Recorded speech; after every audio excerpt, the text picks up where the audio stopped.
पाकिस्तान जैसे मकरूज़ मुल्क की फ़ज़ूल खर्चियाँ बताने से पहले मैं आपको एक लतीफ़ा सुनाता चलूँ कि किसी ज़मींदार की भैंस ने दूध देना बंद कर दिया। ज़मींदार बड़ा परेशान हुआ, इसे डॉक्टर के पास लेकर गया। डॉक्टर ने टीके लगाए लेकिन कोई ख़ास फ़र्क ना पड़ा। थक हार कर वो भैंस को शाहजी के पास ले गया। शाहजी ने धुनी लगाई, दम किया लेकिन वो भी बेसुध रहा।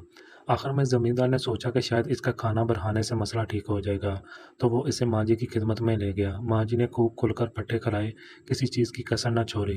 लेकिन भैंस ने दूध देना शुरू न किया। लाचार होकर वो इसे कसाई के पास लेकर जाने लगा कि ये अब किसी काम की नहीं, तो चलो ज़िबा ही करवा लो।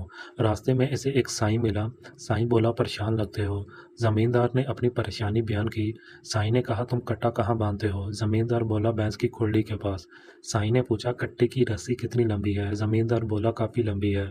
साईं ने ऊंचा कहका लगाया और बोला, सारा दूध तो कट्टा पी जाता है, तुम्हें क्या मिलेगा भाई? कट्टे को भैंस से दूर बांधो। अब ऐसा ही हाल हमारे पाकिस्तान का है। पाकिस्तान की कौमी असम्बली और सेनेट की 50 कमेटियां हैं। हर कमेटी का एक चेयरमैन है। हर चेयरमैन के ज़ाती दफ्तर की तैयारी पर 1994 में 2-2 करोड़ रुपए खर्च हुए थे। हर चेयरमैन 1,70,000 रुपये माहाना तनख्वाह लेता है। इसे ग्रेड 17 का एक सेक्रेटरी, ग्रेड 15 का एक स्टेनो, एक नायब कासद, 1300 सीसी की गाड़ी, 600 लीटर पेट्रोल माहाना, रहायश के सारे अखराजात, बिल वगैरह इसके अलावा मिलते हैं। इसके अलावा अजलासों पर लगने वाले पैसे, दूसरे शहरों में आने जाने के लिए फ्री जहाज़ के टिकट। एक अंदाजे के मुताबिक ये कमेटियां अब तक खरबों रुपए का दूध पी चुकी हैं। अगर इन कट्टों की रस्सी को कम ना किया गया तो ये अजलास इसी तरह जारी रहेंगे और ये कट्टे ऐसे ही खरबों रुपए का दूध पीते रहेंगे। क्या कफ़ायत शायरी सिर्फ आवाम के लिए है?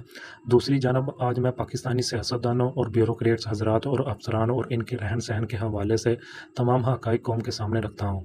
गवर्नर हाउस सिंध 32 एकड़, governor house Punjab 700 canal, governor house Balochistan 22 एकड़ और governor house Khyber Pakhtunkhwa 1.25 kilometre रकबे पर मुहित है।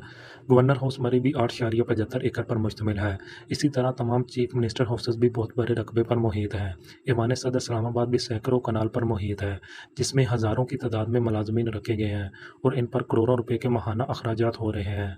इसके अलावा कमिश्नर सरगोदा की रहायशगाह 104 कनाल पर मुहित है। यह पाकिस्तान में किसी सरकारी मुलाजम की सबसे बड़ी रहायशगाह है। इसकी नगदाशियात, मरम्मत और हिफाजत के लिए 33 मुलाजम है। दूसरे नंबर पर SSP साहिवाल की कोठी आती है। इसका रकबा 98 कनाल है। DCO मियांवाल की कोठी का साइज़ 95 कनाल और DCO फैसलाबाद की रहायश 92 कनाल पर तमीर शुदा है।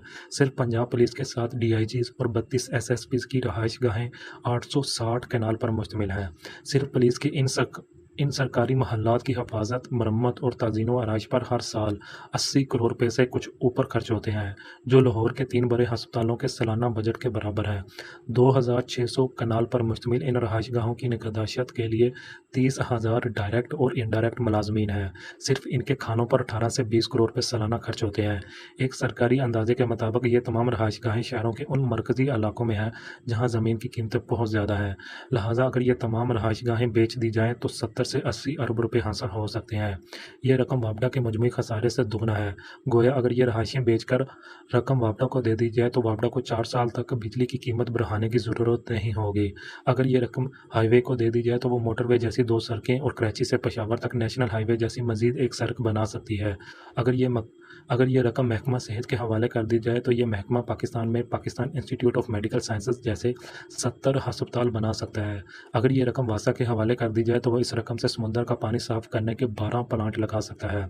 दुनिया भर में सरकारी रहायशगाहें सुकर रही हैं। आप बरतानिया चले जाएं, वहाँ आपको 10 डाउनिंग स्ट्रीट, वज़ीर-ए-आज़म से लेकर चीफ कमिश्नर तक और डिप्टी सेक्रेटरी से डिप्टी वज़ीर-ए-आज़म तक सब अफसर और ओहदेदार 2 या 3 कमरों के फ्लैट्स में रहते हुए दिखाई देंगे। आप अमेरिका चले जाएं, वहाँ व्हाइट हाउस देखें, दुनिया का सदारती महल पंजाब के गवर्नर हाउस से भी छोटा है।